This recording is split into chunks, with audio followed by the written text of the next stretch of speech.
মালদার নজর রাখতেই হবে, তার কারণ বড় প্রসী চৈতালি সরকার দাবি করছেন যে খুনিদের সাহস জুগিয়েছে অনেকে। বিহারের লোকের তো কোনো ইন্টেনশন থাকতে পারে না ওনাকে কিছু করার।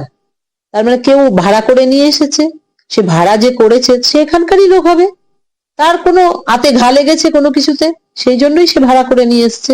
যে একটা মানুষকে পৃথিবী থেকেই একদম সরিয়ে দিলাম নিজেদের স্বার্থে খালি আঘাত লাগার জন্য। আপাত দৃষ্টিতে দেখা যাচ্ছে সেটা যে পরিকল্পিত ভাবেই কিছু ঘটিয়েছে, বাকিটা পুলিশ দেখবে। কারো স্বার্থে আঘাত লেগেছে, বিহার থেকে ভাড়াটে খুনি নিয়ে এসেছে। কাদের স্বার্থে আঘাত লাগতে পারে? কারা? ব্যবসায়িক স্বার্থ, রাজনৈতিক স্বার্থ? গ্রাউন্ড জিরো থেকে সেবক রয়েছে আমার সঙ্গে, সরাসরি কথা বলবো সেবকের সঙ্গে। সেবক, চৈতালি দেবী যা বলছেন, চৈতালি সরকার যা বলছেন অত্যন্ত যুক্তিপূর্ণ জায়গা, যে কথা কাল থেকে বারবার আমরা বোঝার চেষ্টা করছি। প্রফেশনাল কিলার, সেই প্রফেশনাল কিলারদের ভাড়া করে আনলো কারা? কারা এই চক্রান্তের সঙ্গে জড়িত থাকতে পারে? তদন্ত কতদূর এগিয়েছে কি মনে হচ্ছে সেবক?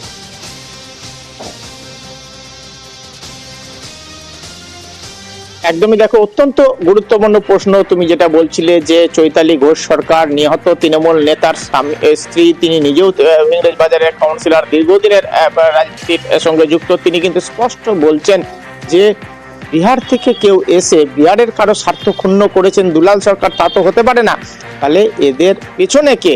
নিশ্চয়ই কেউ সাহস জুগিয়েছে। কেউ সাহস না জুগলে কারো পক্ষে এভাবে এসে খুন করে যাওয়া সম্ভব নয়। শুধু তাই নয়, এই তিনি বলছেন যে কার স্বার্থ ক্ষুণ্ণ হচ্ছিল, বাবলা সরকারকে কাদেরকে সরিয়ে দিতে হলো, তাহলে বড় মাথা রয়েছে এর পিছনে চক্রান্ত রয়েছে। তিনি বলছেন নির্দিষ্ট করে আমি কারো কথা বলতে চাইছি না, তবে ষড়যন্ত্র হয়েছে, বড় মাথারা কাজ করেছে। পুলিশ খুঁজে বার করুক কারা এই চক্রান্তের সঙ্গে আছে, কারণ বিহারের যারা ধরা পড়েছে তাদেরকে পুলিশ গ্রেপ্তার করেছে, এটা ভালো কথা, কিন্তু তারা কেন এসে খুন করবেন এটাই তিনিও জানতে চান।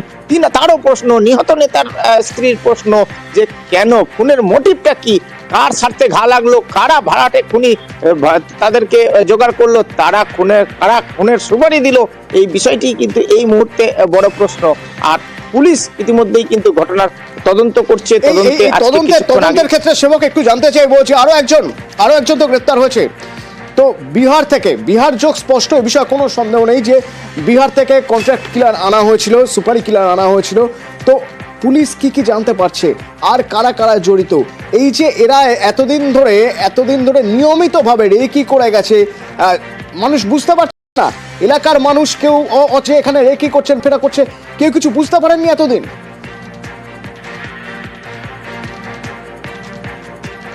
দেখো, দুলাল যেখানে তার অফিস বা যে ফ্যাক্টরি, যে রাস্তায় তার গতিবিধি, সেটা একটা ব্যস্ততম রাস্তা, এলাকা, রাজ্য সড়ক ব্যস্ততম রাস্তা। এইখানে রেকি কারা করলো সেসব পুলিশ তো খতিয়ে দেখছেই।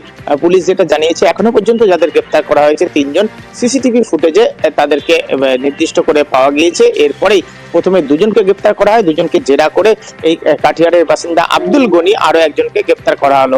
উল্লেখযোগ্য হলো যে 3 জন গ্রেপ্তার হয়েছে তাদের প্রত্যেকের বয়স 20 থেকে 22 বছর, অর্থাৎ বয়সে কিন্তু যথেষ্ট অল্প বয়সে এরা কি করে এত আঁচ পেল, কি করে এই খুন করলো, সেটা কিন্তু ভাবাচ্ছে।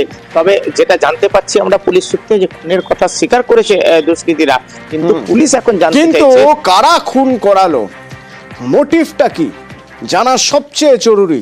যে কথাই বারবার বলছেন সেখানে গিয়ে ফিরহাদ হাকিম।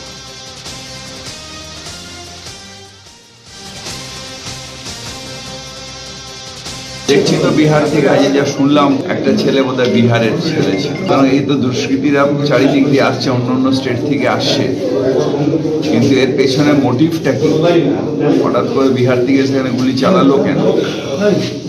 সেইগুলোকে মূল বার করতে হবে এবং ইনভেস্টিগেশনটা সেই পর্যায়ে নিয়ে যেতে হবে।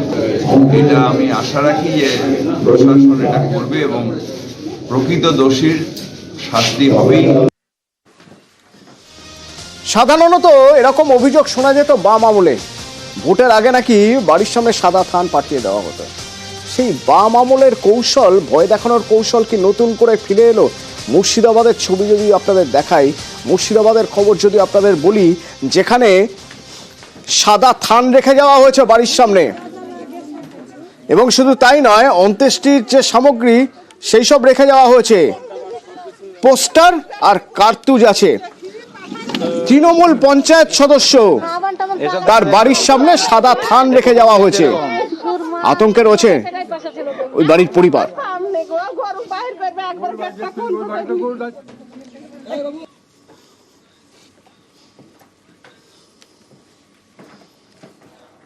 কিছুক্ষণ আগে মা ফোন করলো, আমি ভাবছি বাবার কিছু হয়েছে, আসলাম, এসে দেখছি কালো কাপড়ের ভিতরে আমার জন্য কাফন, সাবান, মানে মৃত্যুসজ্জায় যেগুলো লাগে সেসবগুলো দিয়েছে, তার সঙ্গে মেশিনের গুলি দিয়েছে এবং কিভাবে শুট করে আমাকে মারা হবে তার ছবিও দিয়েছে। কে বা কারা করেছে এটা আমার জানা নেই, এটা পুলিশকে জানিয়েছি, পুলিশ তদন্ত করবে। কোথায় রেখেছিল? এটা আমার পুরোনো বাড়ির গেটের সামনে, যেহেতু নতুন বাড়িতে সিসিটিভি ক্যামেরা আছে বলে ওখানে রাখতে পারিনি, এখানে রেখেছি। কি মনে করছেন, আপনার ব্যবসায়িক সূত্রতা না আপনার ব্যবসায়িক রাজনৈতিক? সূত্রতা তো আমাদের নেই, এটা রাজনৈতিক সূত্রতাই দেখছি।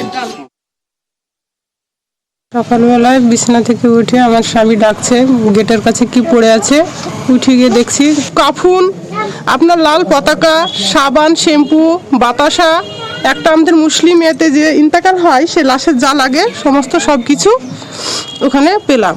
আমার ছেলের ছবি উপরে রেখে দিয়েছে, গুলিটা ছিল, একটা চিঠি ছিল ওর ভিতরে ভরা। এগুলো দেখে আমি চিঠি খুলিনি, আতঙ্ক হয়ে আছি। তো যেরকম আমার ঘটনা, আমার স্বামী রাজনীতি করেছে 15 বছর, আমি করেছি 5 বছর, তারপরে আমার ছেলেদেরকে দিয়েছি। আমি চাই সুস্থ হবে, বিচার চাই।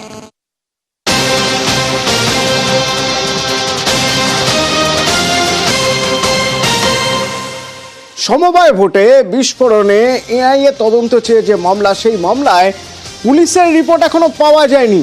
বিচারপতি তাতেই ক্ষুব্ধ।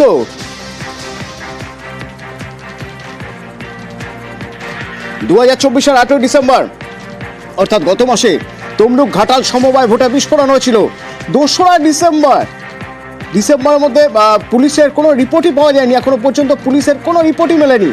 পুলিশের রিপোর্ট না মেলায় ক্ষুব্ধ বিচারপতি জয় সেনগুপ্ত।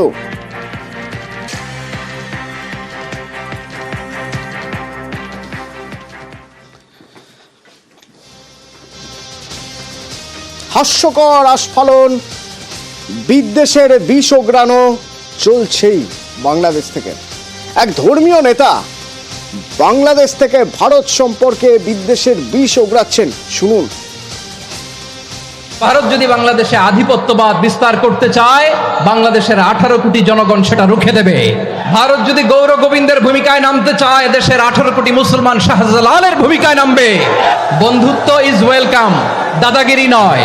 একটা প্রতিবেশী দেশ আছে, আমরা আমাদের দেশ নিয়ে যত ভাবি তারা তার চেয়ে বেশি ভাবে। ভারতের অনেকগুলো গণমাধ্যম ডিস ইনফরমেশন শেয়ার করেছে। আমাদের প্রতিবেশী দেশকে বলতে চাই, আমাদের দেশ নিয়ে আপনাদের ভাবার দরকার নাই, নিজের চরকায় তেল দেন।